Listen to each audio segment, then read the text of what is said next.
이것도 봅시다. 무상 처분된 물건의 시가가 변동하면 유류분 부족액을 계산할 때는 언제의 시가를 기준으로 삼아할까? 저 이런 생각 할 수 있죠? 이거 읽으면서 나는 개인적으로 재밌었어요. 그렇네. 그러니까 물건이 가치가 고정되어 있는 게 아니잖아. 가치가 변할 수 있어. 그러면 언제를 기준으로 삼아야 할까?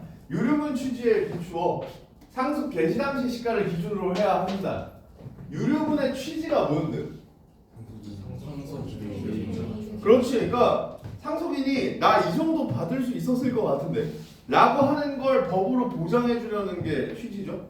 그러면 당연히 상속 개시 당시, 그러니까 자 이제부터 상속할 거야 라고 할 때 그때 기대 이익을 기준으로 해야 될 거 아니야. 그죠? 그러니까 그 당시 시가를 기준으로 해야 돼. 그래, 납득돼요.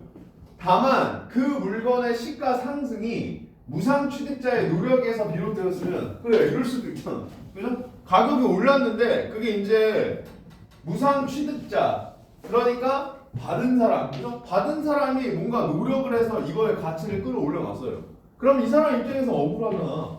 그죠? 그냥 가만히 냅뒀으면 사실 이 가격 아니었을 텐데 내가 노력해가지고 이 물건의 가격을 올려놨어. 그러면 개시 당시의 시가를 기준으로 했을 때 이 사람이 좀 불편할 수 있잖아. 그죠? 그러면 이때는 무상 취득 당시의 시가를 기준으로 계산한대. 그죠? 그러면 받았을 때를 기준으로 계산한다고. 왜? 만약에 노력이 없었다면 무상 취득 당시의 시가가 상속 개시 당시의 시가와 같았을 확률이 높으니까. 무슨 말인지 알겠죠? 그러면 이때는 취득했을 때, 받았을 때를 기준으로 한다라고 하는 거죠. 이렇게 정해진 유류분 부족액을 근거로 반환 대상인 지분을 계산할 때, 그럼 이제 지분을 계산할 때요, 그죠? 지분이 뭐였어? 여러 명이. 소유권이 나눌 때야, 그죠? 소유권이 나눌 때는 시가 상승의 원인이 무엇이든 상속 개시 당시의 시가를 기준으로 한다, 그죠? 그러니까 뭔가 이걸 처분해서 다 주는 상황이 아니라 나눠 가져야 돼. 그러면 그때는 노력으로 올랐어도 오른 걸 기준으로 그만큼의 비율을 주겠다 이거야.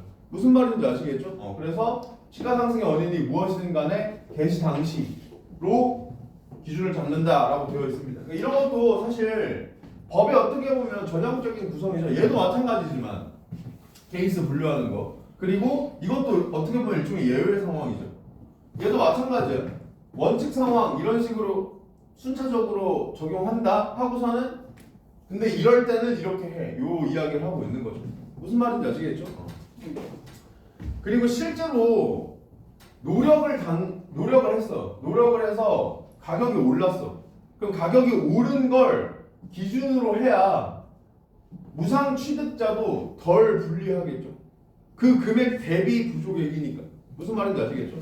자, 어쨌든 자 그러면 마지막 문단의 내용도 개념을 요약하고 가면 지금 어떤 상황을 이야기하고 있는 거예요?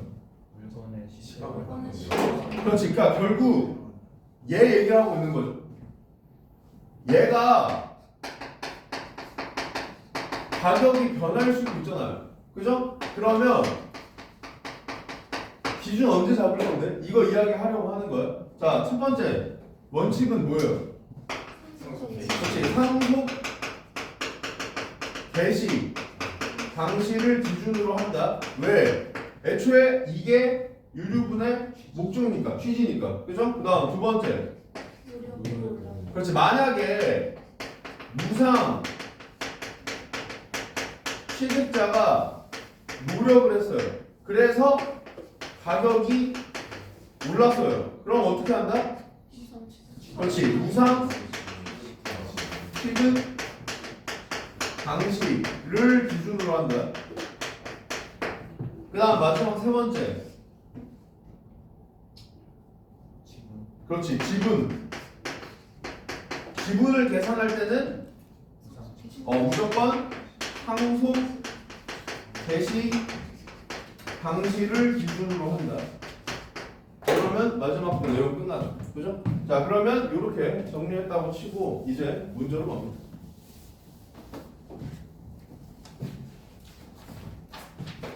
자, 역시 마찬가지야. 문제 어차피 앞에 띄워놨으니까 그냥 앞에만 보세요.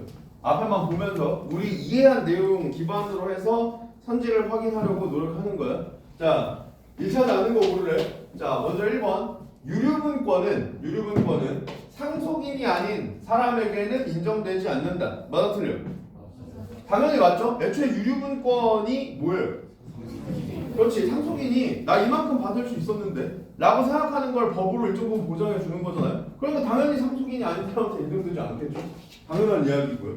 그 다음 2번. 유류분권이 보장되는 범위는 유류분 부족액의 일부에 한정된다. 자, 유류분권이 보장되는 범위가 얼만큼이야? 그렇지. 법으로 보장된 부분이야. 예를 들어서 뭐 자식이 한 명뿐이라면 2분의 1 이런 이야기였죠. 유류분 부족액은 뭐예요? 그렇지. 유류분 중에 받아서 만약에 얼만큼이 차감된다면 차감되고 남은 부족한 금액들이죠. 그죠? 그러면 얘네 둘을 비교했을 때 당연히 범위는 어디가 더 넓어요? 얘가 더 넓겠죠? 얘가 더 넓겠죠? 근데 얘가 이거의 일부에 한정된다는 진술은 당연히 맞지 않아. 그죠? 그래서 정답 2번. 그 다음에 3번. 상속인은 상속 개시 전에는 무상 취득자에게 유류분권을 행사할 수 없다. 당연하죠. 역시 유류분권이 상속 받을 때 상속 기대 금액 그거잖아. 그죠? 그러니까 상속 개시 전에는 아버지 아직 살아 계신데 아버지 준 거 돌려주세요 이렇게 못한다고. 무슨 말인지 알겠죠? 당연한 거고. 자, 그 다음 피상속인이, 자 피상속인 누구야? 상속해주는 사람. 그죠? 상속해주는 사람이 생전에 다른 사람에게 판 재산은 유류분권의 대상이 될 수 없다. 자, 그럼 유류분권의 대상이 뭐였는데요? 그래, 정확히 얘기하면 상속 개시 당시 소유하고 있는 재산 플러스 무상 처분한 재산이죠. 그럼 여기에는 판 재산이 들어가 안 들어가? 안 들어가죠. 사실 여기서 이런 생각을 하라는 얘기야. 일단 갖고 있던 건 당연히 판 게 아니고 무상 처분이 판 거랑 무슨 관련이 있냐 이걸 해서 너네한테 물어보는 거야. 그죠? 무상 처분이 무슨 뜻이었어요? 그렇지. 예시가 기부고 그래 대가 없이 무상으로 주는 거 얘기하는 거였잖아. 판 거는 무상이 아니야. 아니잖아. 그러니까 이게 무상이 아니니까 무상 처분 대상이 아니고 걔는 당연히 포함되지 않겠죠. 이렇게 판단하라는 거야. 실제로는 의도는. 자, 그다음 무상으로 취득한 재산에 대한 권리는 무상 취득자 자신의 의사에 반하여 제한될 수 있다. 맞아요? 맞죠? 이게 지금 제일 처음 나왔던 무상처분 행위 같은 경우에는 무상처분 행위에 포함되어 있는 당사자들, 그러니까 무상처분자와 무상취득자의 의사에 반할 수 있다. 그걸 처음에 화제로 잡고 시작한 거잖아. 그죠? 그래서 얘도 맞다. 그래서 정답은 2번이 된다. 그래서 이 문제도 지금 우리가 이해도를 기반으로 만약에 선지를 확인한다고 하면 사실 어렵잖아. 그죠? 어렵지 않죠? 근데 이게 이해를 기반으로 하지 않고 그냥 단순 단어 비교 수준으로 선지를 잡으려고 하는 친구들 같은 경우에는 여기 나와 있는 문장이 표면에 사실 드러나 있지는 않거든요. 대부분. 그죠? 그러면 헤맬 수 있다고. 반대로 얘기하면 야 이거 나는 글에 없어서 일치불일치 정확하게 못 잡겠는데 너 어떻게 잡았어? 라고 물어보는 친구가 있다면 이제 우리 입장에서는 걔가 어떤 식으로 공부를 하고 있는지 혹은 너네들도 만약에 예전에 그랬다면 너네들이 예전에 어떤 식으로 공부를 하고 있었는지를 체감할 수 있겠죠? 그러니까 내가 괜히 독해가 중요하다, 이해도를 늘려야 된다라고 강조하는 게 아니야. 이해만 되면 너무 쉬운 문제인데 이해가 안 되면 이것도 이 문제도 어렵게 느껴질 수 있단 말이에요. 무슨 말인지 알겠죠? 자, 그다음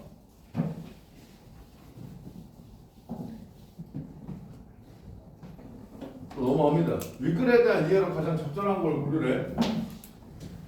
무상 처분된 재산이 물건 한 개이면 자 전제니까 받아들이는 거야. 한 개이면 유류분권자는 그 물건 전부를 반환받는다. 맞아 틀려? 왜 틀려요?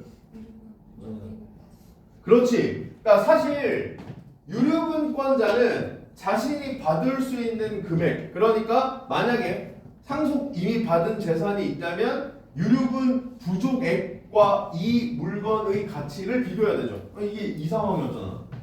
그죠? 그러니까 만약에 유류분 부족액이 이 한 개의 가치보다 더 높으면 그러면 전부를 반환받을 수 있어. 근데 그렇지 않고 물건이 더 비싸다면 전부를 반환받지는 못하겠죠? 그러니까 적절하지 않아. 이렇게 판단하면 되고. 그 다음에 2번 무상 처분된 물건이 반환되는 경우 역시 마찬가지야. 케이스고 유류분 부족액이 클수록 자 이것도 역시 케이스야. 그죠? 무상 취득자의 지분이 더 커진다. 그러니까 우리가 판단해야 될 건 얘죠. 그죠? 자 지분이 뭐였어요? 그렇지 분할된 소유권이야. 그죠? 나뉜 소유권. 얘 어떻게 계산했는데? 그렇지 물건의 가치 대비 부족액이었죠? 자 그러면 유류분 부족액이 커진다는 건 실제로 돌려줘야 될 금액이 커진다는 얘기죠. 그러면 무상 취득자는 돌려받을 사람이야 돌려줄 사람이야? 돌려줄 사람이죠. 그럼 돌려줄 사람 입장에서 돌려줘야 될 금액이 커지면 자기 몫으로 떨어지는 건 커져 작아져? 작아지겠죠? 틀렸다 이렇게 생각하면 된다고. 무슨 말인지 알겠죠? 자 그 다음 무상 취득자가 무상 취득한 물건을 반환할 수 없게 되면 역시 케이스야. 받아들이면 되고요. 유류분 부족액을 지분으로 반환해야 한다. 맞아요? 틀리죠? 지분으로 반환해야 되는 건 어떤 상황인 거예요? 그렇지. 얘는 비교했을 때 물건이 더 비쌀 때. 그죠? 물건이 더 비쌀 때 반환할 수 없게 된다가 사실 결정하는 건 뭡니까? 돈으로 줘야 된다죠. 돈으로 줘야 된다. 그리고 만약에 합의하면 사실 상관없이 무조건 돈으로 줄 수 있을 거고. 그죠? 그러니까 얘네 둘 사이의 인과관계가 성립하지 않죠. 그래서 적절하지 않고. 자, 그다음 유류분권자가 유류분 부족액을 물건 대신 돈으로 반환하라고 요구하더라도 무상 취득자는 무상 취득한 물건으로 반환할 수 있다. 맞아요? 맞죠? 이게 얘 따지라는 거죠. 어디 있어? 이거. 그죠? 이거 따지라는 거야. 일단 원칙은 뭐예요? 물건 자체를 주는 거야. 돌려주기 힘들 때 돈으로 줘도 돼. 그리고 서로 합의하면 돌려줄 수 있어도 돈으로 줘도 돼. 이 상황이었죠. 그럼 이 상황을 기준으로 했을 때 일단 유류분권자가 돈으로 반환하라고 요구한다? 이 상황 자체는 그렇게 중요하지 않아요. 그죠? 무상 취득자가 오케이 하면 돈으로 주는 거고요. 왜? 합의 상황이니까. 만약에 그렇지 않고 물건으로 줄 수 있다라고 한다면 물건으로 주는 게 원칙이죠. 그러니까 무상 취득자는 물건으로 반환할 수 있죠. 저게 대원칙이니까 첫 번째 조건이었으니까. 그래서 정답 4번 이렇게 체크하면 되고요. 그 다음 5번 무상 처분된 물건의 일부가 반환되면 무상 취득자는 그 물건의 소유권을 가지고 유류분권자는 유류분 부족액만큼 돈을 반환받게 된다. 지금 소유권과 관련된 건 뭐가 나왔어? 지분이죠. 근데 만약에 일부가 반환되었어. 그럼 지분이 나뉜 상황이죠.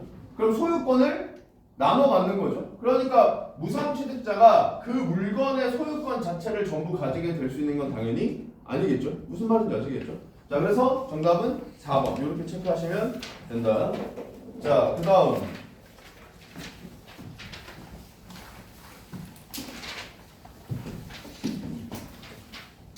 자, 이번에는 기억의 이유를 고르는 거야. 자, 이런 문제 같은 경우에는 그냥 주관식으로 접근하는 게 가장 좋다고 했습니다. 그러니까 무슨 말이냐면 얘의 이유가 뭔지를 생각했을 때 그 이유를 내 나름대로 이야기할 수 있어야 베스트예요. 무슨 말인지 그래야지 이해했다는 뜻이니까. 물론 안 될 수도 있어요. 안 되면 소거법으로라도 풀어야지. 근데 어쨌든 우리의 궁극적 지향점은 이해한 상태에서 정답을 고를 수 있게 하는 걸 목표로 해야 된다. 그죠? 이거와 관련된 내용은 지문을 읽을 때도 살펴봤지만 유류분 취지가 뭐였죠? 그렇지. 상속받는 사람이 상속 기대 이익 그거를 보장해 주는 거잖아. 그죠? 그래서 상속 개시 당시의 시가를 기준으로 해야 한다. 오케이 납득 이렇게 하고 아까 넘어갔던 거죠. 그러면 결과적으로 이 이유에 해당하는 걸 1번부터 5번 선지까지 쭉 보면서 답으로 보이는 게 하나 있어야 돼요. 일단 그게 베스트예요. 무슨 말인지 알겠죠? 그럼 쭉 봤을 때 정답은 몇 번이에요? 그래 2번이 되는 거죠. 무상 처분하지 않은 것으로 가정하여 산정한다. 이게 뭐야? 상속 기대이익이잖아. 상속 기대이익. 그죠? 그러니까 상속 당시 내가 원래 이 정도는 받을 수 있어야 되는데 그거를 보장해 주는 거니까 무상 처분하지 않았을 때 그 당시 상속 개시 당시에 이 물건의 가치가 얼마다라고 생각해라 이 얘기잖아. 그죠? 그러니까 정답 2번. 일단 이렇게 고르는 게 베스트야. 이렇게 고르는 게 베스트고 소거법으로 1, 3, 4, 5도 한번 살펴는 볼게요. 먼저 1번. 유류분은 피상속인이 자유롭게 처분한 재산의 일부이어야 하기 때문이다. 그러니까 유류분 자체가 자유롭게 처분한 재산의 일부일 수는 있어요. 그죠? 왜냐하면 무상처분 행위도 자유롭게 처분한 거의 일부일 수 있으니까. 근데 얘가 이거랑 관련이 있는 건 아니죠. 더더군다나 자유롭게 처분한 재산의 일부가 무조건 유류분인 것도 아니죠. 자유롭게 판 거는 애초에 유류분이랑 상관이 없잖아. 그죠? 그러니까 얘는 안 되고. 그 다음에 3번. 유류분은 재산의 가치를 증가시킨 무상취득자의 노력에 대한 보상으로 인정된다. 일단 유류분과 노력은 관련이 없어요. 그죠? 무상취득자가 노력해서 재산의 가치를 증가시켰다면 유류분도 커질 수는 있겠지. 그죠? 왜냐면 이 가격이 비싸지면 얘도 내가 상속받을 수 있었다고 생각할 수 있으니까. 근데 어차피 그렇다고 하더라도 이런 상황이라면 받았을 때를 기준으로 유류분은 계산을 할 거고요. 그죠? 그리고 유류분 자체가 이 이유랑도 관련이 없고요. 그죠? 유류분이 야 네가 열심히 무상 취득한 거 가격 올려놨으니까 그거에 대한 보상을 해줄게 랑 관련이 없잖아. 무슨 말인지 알겠죠? 그래서 얘도 안 되고. 그 다음 4번. 유류분은 피상속인의 재산에 대해 소유권을 나눠 가진 사람들 각자의 몫을 반영해야 한다. 피상속인 재산과 관련이 있는 게 맞지만 유류분은 누구랑 관련이 있는 거예요? 상속인과 관련이 있는 거죠. 소유권을 나눠 가진 사람들 얘네들이랑 상관이 없잖아. 그죠? 여기에 상속인이 들어갈 수는 있지만 이 사람들이 유류분과 뭐 특별하게 무조건 연관이 있다고 생각할 수가 없을 뿐더러 얘랑도 아무런 상관이 없죠. 그러니까 날라가고. 그 다음 5번. 유류분에 해당하는 이익의 가치가 상속 개시 전후에 걸쳐 변동되는 것을 반영해야 하기 때문이다. 일단 유류분에 해당하는 이익, 그러니까 이게 무상처분 재산이라면 상속 개시 전후에 걸쳐 변동되는 것을 반영해야 되는 건 맞아요. 그죠? 그러니까 상속 개시 당시에 가격이 오르고 떨어지고 그걸 반영해야 되는 사실 자체는 맞아. 근데 이걸 반영해야 하기 때문에 상속 개시 당시 시가를 기준으로 하는 건 아니죠. 이걸 근거로 하는 이유는 얘 때문이잖아. 그죠? 그러니까 쉽게 얘기해서 애초에 기억이라는 문장에 이유는 들어가 있죠. 이유가 이거잖아. 취지에 비추어. 그러니까 쟤랑 관련이 있는 걸 골라둔단 말이야. 즉 얘는 사실 유류분 취지와 특별히 상관이 없다고. 무슨 말인지 아시겠죠? 그래서 정답은 2번. 이렇게 골라도 상관은 없습니다. 어쨌든 제일 좋은 건 그냥 2번이 보이는 거. 이걸 우리는 궁극적 목표로 해야 된다. 자, 그 다음에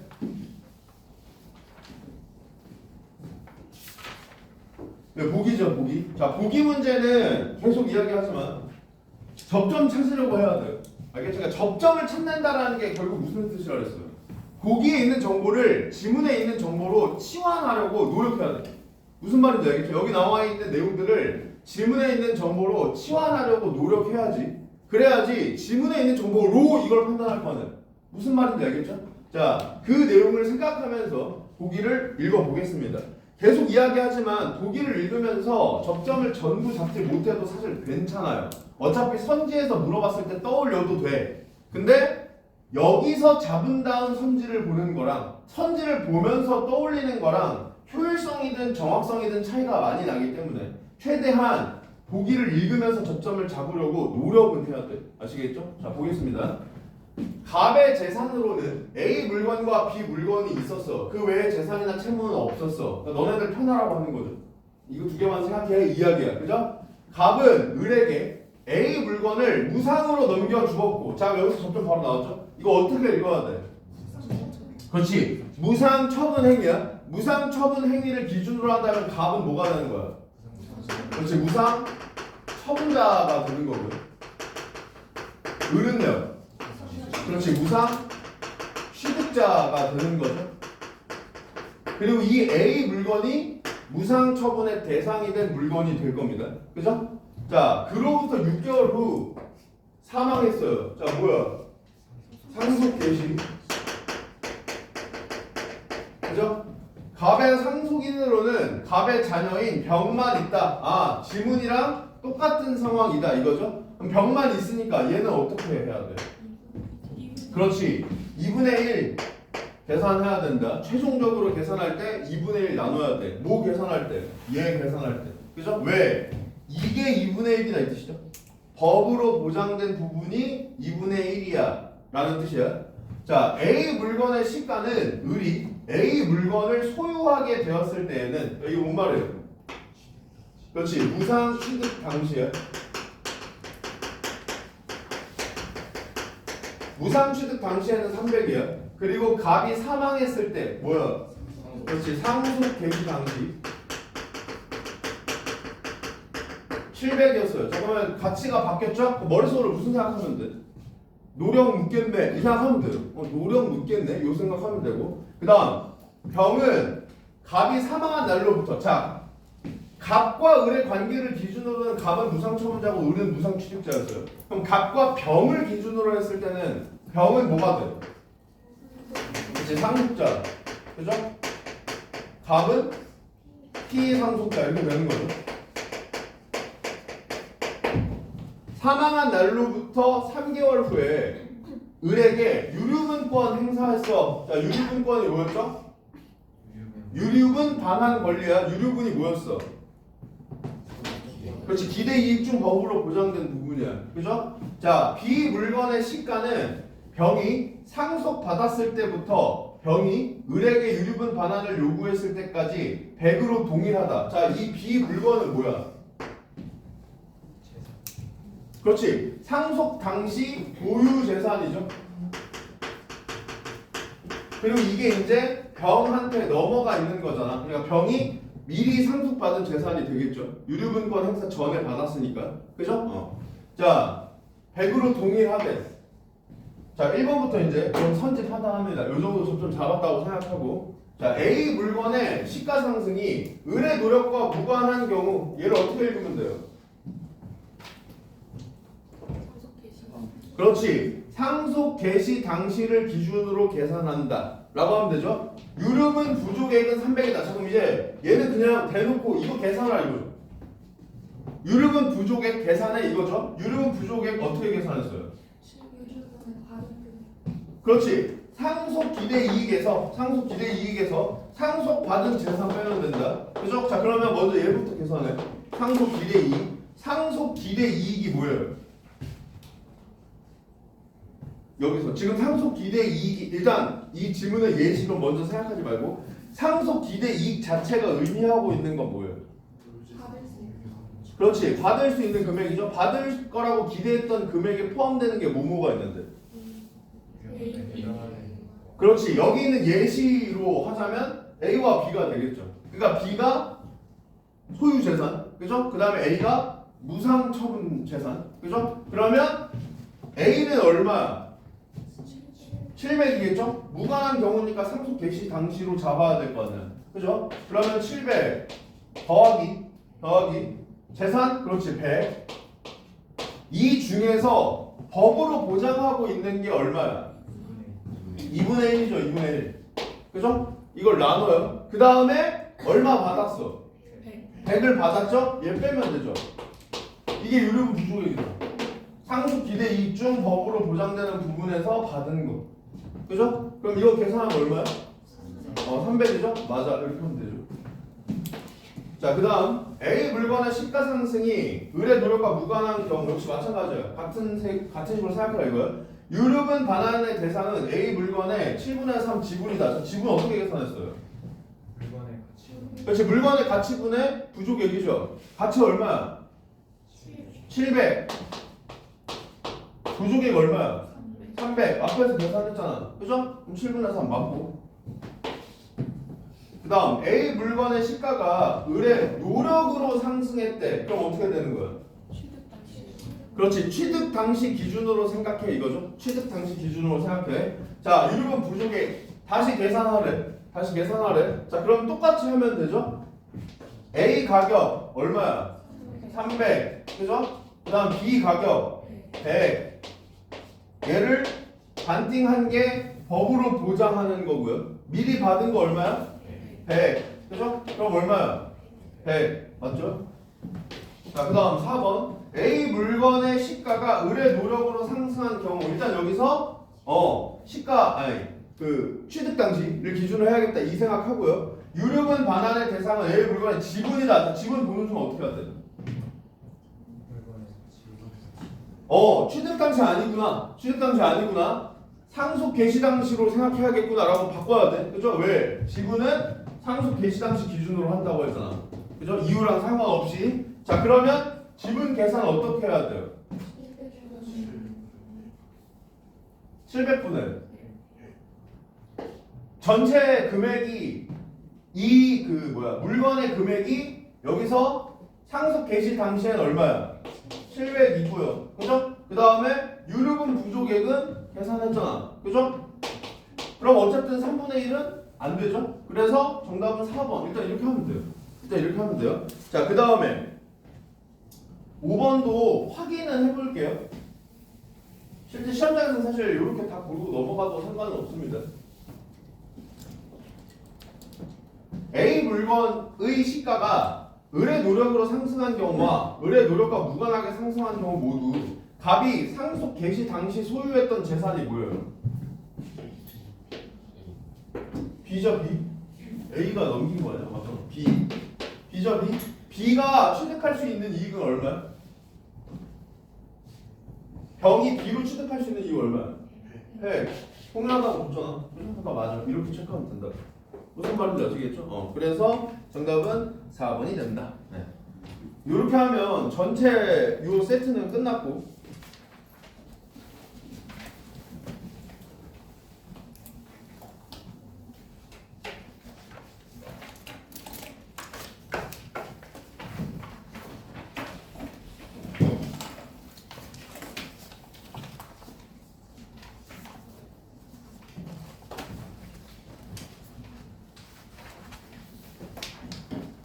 뒤에 서 있는 친구 여기서 봐봐.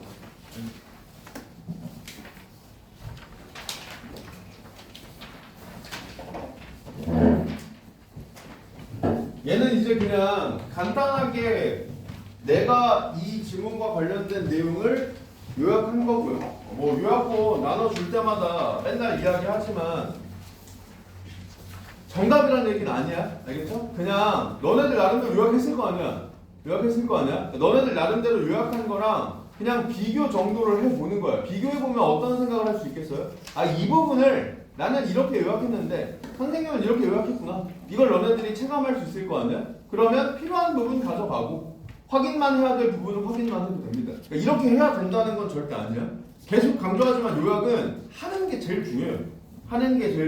그래서 여러분들 스스로 요약을 하는 걸 계속해서 체화하는 게 최종 목표고, 그 상황에서 내가 뭐 손필기로 이렇게 요약한 부분을 나눠주면 아, 선생님은 이렇게 했구나, 그냥 약간 내 생각을 엿보는 정도로 활용하시면 됩니다. 아시겠죠? 그리고 우리가 사실 지금 살펴본 지문, 다음 지문이 별로 맛이 없거든요. 별로 어렵지 않아요. 그러니까 내 생각에는 이 정도는 혼자서도 할 수 있을 거라고 생각하고, 좀 오래된 기출이기도 하고 그래서 25쪽부터 28쪽에 해당하는 거를 숙제로 내주긴 할 건데 얘는 그냥 너네들이 혼자 요약하고 문제 풀고 확인해서 해설적 확인해서 질문 있으면 따로 질문 받는 식으로 넘길 거고요. 그럼 다음 시간에는 뭐를 할 거냐?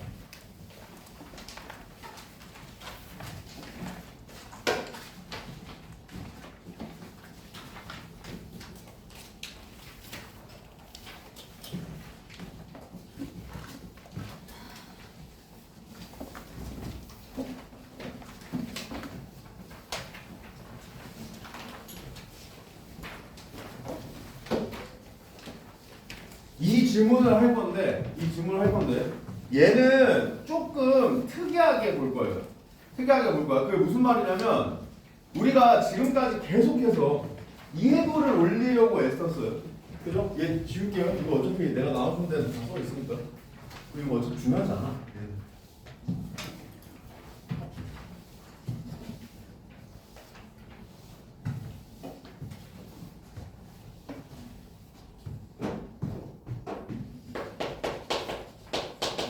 독서 영역을 기준으로 했을 때 독해 능력이나 문제 해결력 이렇게 두 개가 필요하다고 했죠. 그리고 독서의 본질은 얘한테 있다고 했습니다. 그래서 여러분들이 수능을 보기 전날까지도 얘를 늘리려고 노력해야 되는 건 명백해요. 알겠죠? 여기에 항상 포인트를 둬야 돼. 근데 이것도 의미는 있어요. 왜냐하면 저번에도 이야기했지만 안타깝지만 우리가 수능 전날까지 독해력 향상을 위해 정말 열심히 노력해도 수능 시험 당일날 맞닥뜨리는 지문을 100% 이해할 수 있을 거라는 보장은 없어요. 그냥 최선을 다할 뿐이야. 그러니까 그때까지 최대한 이걸 올리려고 할 뿐이야. 그러면 문제 해결력은 부족한 독해 능력을 보완하는 방법으로는 쓸 수 있거든요. 그러니까 사실 내가 문제 해결력이라고 썼지만 여기서 이야기하는 문제 해결력은 단순히 문제를 푸는 행위만 이야기하는 게 아니라 문제를 어떤 식으로 접근해야 좋은지를 아는 걸 이야기하는 거거든요. 그래서 사실 우리가 글을 읽는 목적만 생각하면 얘도 마찬가지야. 유류분. 유류분이 궁금해서 읽고 있는 건 아니었잖아요. 그래서 유류분에 할당되어 있는 문제를 맞히는 게 목표죠. 그러니까 정확히 이야기하면 우리는 사실 글을 어떻게 읽어야 되냐면 문제에서 요구하는 정보를 확인하는 방법으로 읽어야 돼. 문제를 풀기 위해 읽는 거니까. 그죠? 근데 문제에서 뭘 요구하는지는 문제를 먼저 보지 않으면 모르죠. 그러니까 문제를 먼저 보고 지문을 어떻게 읽을지 전략을 짜는 것도 한 가지 방법이 될 수 있습니다. 그리고 실제로 나는 그렇게 읽어요. 나는 너네들한테는 이렇게 설명하지만 나는 이렇게 안 읽어. 그럼 이제 너네들이 이렇게 생각하시죠? 저 배신자 새끼. 우리한테는 글 이해해야 된다고 맨날 그렇게 얘기하면서 지는 그렇게 안 읽는다고? 왜 내가 독해 능력 향상에 포인트 두고 쭉 읽고 문제 쭉 풀고 이걸 지금 강조하냐면 딴 거 없어요. 너네들은 얘가 없어서 그래. 그러니까 이게 확보돼야지 얘가 의미가 있어.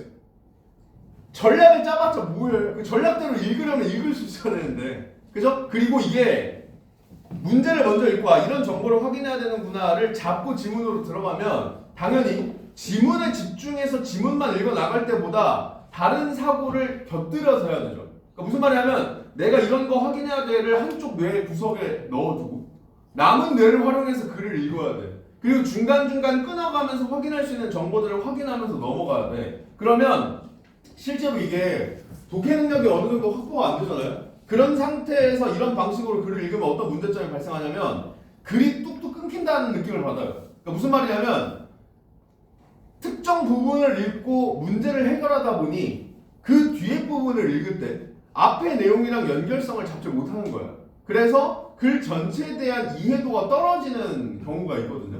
그래서 초반엔 알려주지 않는 겁니다. 그러니까 일단 어느 정도 이게 확보돼야 얘도 의미가 있기 때문에 계속해서 이걸 강조하는 거예요. 근데 이게 내가 저 달력을 보니까 다다음 주가 설 연휴라서 다음 주가 선행 마지막인 것 같던데 맞죠?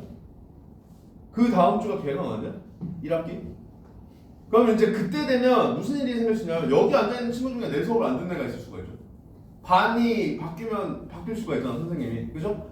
그래서 혹시 나한테 수업을 안 듣는 애들이 있을 수가 있기 때문에 내가 처음에 오리엔테이션 때도 이야기했지만 내 궁극적 목표는 내가 없어도 공부할 수 있게 만드는 거라 했잖아. 그죠? 얘를 언급을 하긴 해야겠다 이 생각이 들어서 지금 나눠준 지문은 이걸 설명할 거예요. 그러니까 이거를 나는 이 지문을 어떻게 읽을 거다를 보여주는 방식으로 얘를 설명할 거예요. 따라서 얘는 이해도는 일단 치우고요. 이해도를 일단 치우고 어떻게 해야 이 지문을 가장 효율적으로 읽을지 여기에만 포인트를 두고 설명할 겁니다.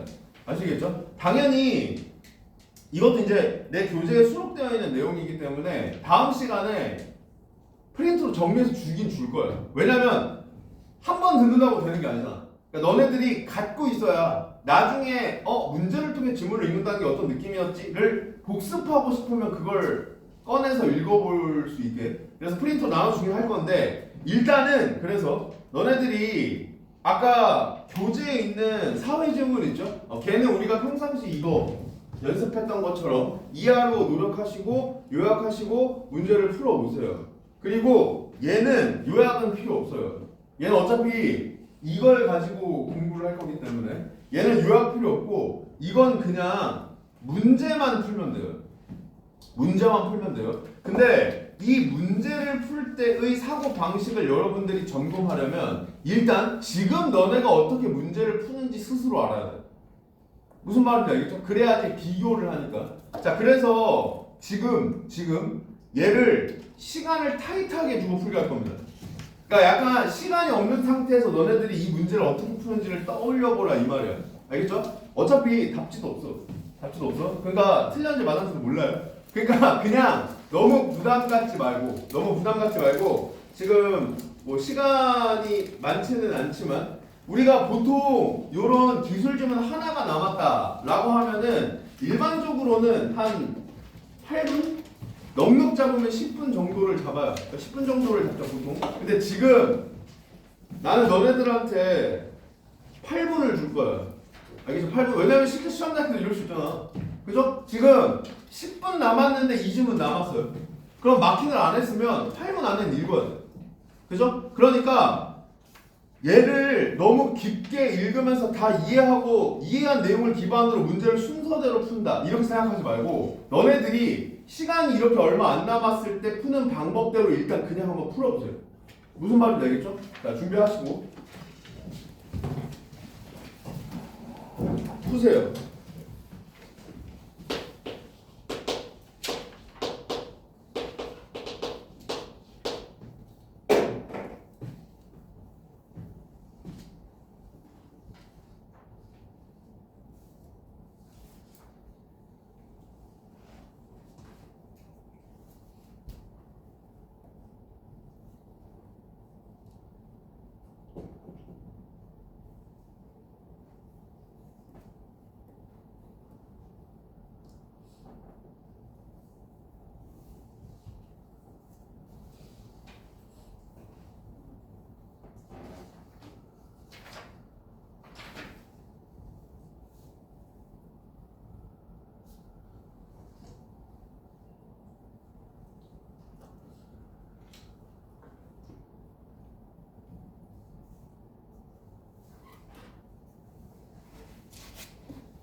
3분 남았다.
일 분.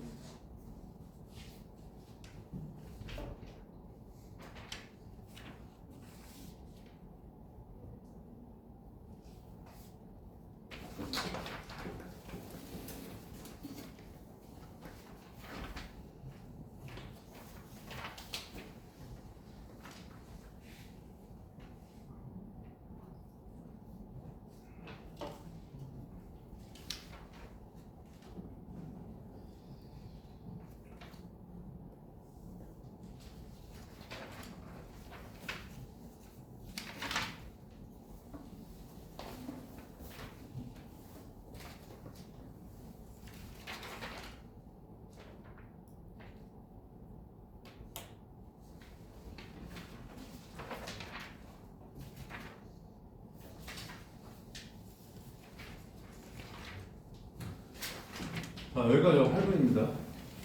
일단 당연히 지금 이 시간 안에 못 풀었다고 절망하거나 좌절할 필요는 없어요. 애초에 타이트한 시간을 전제하고 이야기한 거고, 그 다음에 사실 시간 내에 푸는 연습을 한다는 것 자체가 지문 혹은 세트별로 우리가 생각하는 건 크게 의미가 없거든요. 그냥 80분 내에 45문제를 다 풀 수 있냐, 이게 제일 중요해요. 그러니까 무슨 말이냐면 다른 영역에서 얼마나 시간을 투자하느냐에 따라서 독서에 투자할 수 있는 시간의 양은 개개인별로 다를 수 있어요. 그죠? 그러니까 누군가한테는 다른 데서 시간을 너무 많이 쓰기 때문에 과학기술 제재에 8분도 없을 수도 있고요. 누군가에게는 다른 데서 시간을 확보했기 때문에 과학기술 한 지문이 남았을 때 뭐 한 15분이 남을 수도 있어요. 그러니까 8분 내에 못 들어왔다가 너네들 성적을 결정하는 건 아니야. 다만 내가 8분이라는 시간에 커트라인을 준 거는 처음에도 이야기했지만 우리가 이 지문을 통해서 사실 학습하려고 하는 건 이렇게 좀 시간이 촉박하거나 아니면 뭔가 효율적으로 문제를 해결하고 넘어가야 될 때 그때 써먹을 수 있는 일종의 스킬이죠. 사실 스킬적인 내용을 설명하려고 선택한 지문이기 때문에 시간의 커트라인을 건 거고, 반대로 얘기하면 내가 목적의식이 제일 중요하다고 맨날 얘기하잖아. 이게 시간 내에 푼다가 목적이었죠. 그럼 너네들이 실제로 이 선지 판단을 할 때 내가 중간중간에 맨날 언급했던 세모 치고 넘어가는 거 두려워하지 않는 거, 검토하지 않는 거, 이런 것들을 했었는지를 머릿속으로 한번 떠올려야 돼요. 알겠죠? 만약에 그러지 않고 시간 내에 도 다 못 풀었다. 그럼 사실 보완해야 돼. 그렇게 했는데도 시간 안에 못 풀었다. 그럼 뭐 이해도가 떨어져서 그럴 가능성이 높겠죠. 그러니까 이거 가지고 문제를 통해 지금 접근하는 법 설명할 건 맞지만 그렇다고 해서 이해도가 전혀 필요 없는 건 아니야. 내가 예전에 얘기했죠? 독해빵 문제 해결 100 이건 의미가 없어. 알겠죠? 그래서 숙제로 해오실 때는 일단 얘를 요약할 필요까지는 없지만 그래도 여러분들이 천천히 시간을 두고 읽어가면서 다시 한번 문제를 푸는 행위는 해야 돼요. 그래야지 너네 스스로 1차 피드백이 돼. 무슨 말인지 알겠죠? 지금 시간에 쫓겨서 문제를 풀었을 때 이런 방식으로 답을 골랐었는데 내가 천천히 글을 시간 들여서 읽으니까 이런 문제는 이런 방식으로 풀리는구나. 이거는 일단 확인해 와야 돼. 알겠죠? 왜냐면 그 피드백은 너네밖에 못해서 그래. 알겠죠? 너네밖에 너네 생각을 모르잖아. 그죠? 그래서 얘는 그 정도 피드백만 해 오시고 교재에 있는 지문은 원래 우리가 했던 것처럼 이걸 놓치면 안 되니까 이해도를 올리기 위해서 요약하고 문제 풀어 오시고 그래서 다음 시간에 요 지문을 문제를 통해 어떤 방식으로 접근하는 게 효율적일지를 좀 같이 볼게요. 그러니까 여기서 화작도 내 수업을 듣는 친구들은 알겠지만 내가 화작에서 하는 짓을 독서로 보여주겠다 이 말이야. 내가 화작 시간에도 맨날 얘기하죠. 이 방법이 숙달되고 너네들 독해 능력이 올라가면 독서에서도 써먹을 수 있다. 그러니까 그게 어떤 방식으로 이루어지는지를 보여주는 방식으로 다음 주에는 수업을 진행할 테니까 사실 요 프린트만 들고 오셔도 상관없습니다. 다음 시간은 아시겠죠? 네. 고생하셨습니다.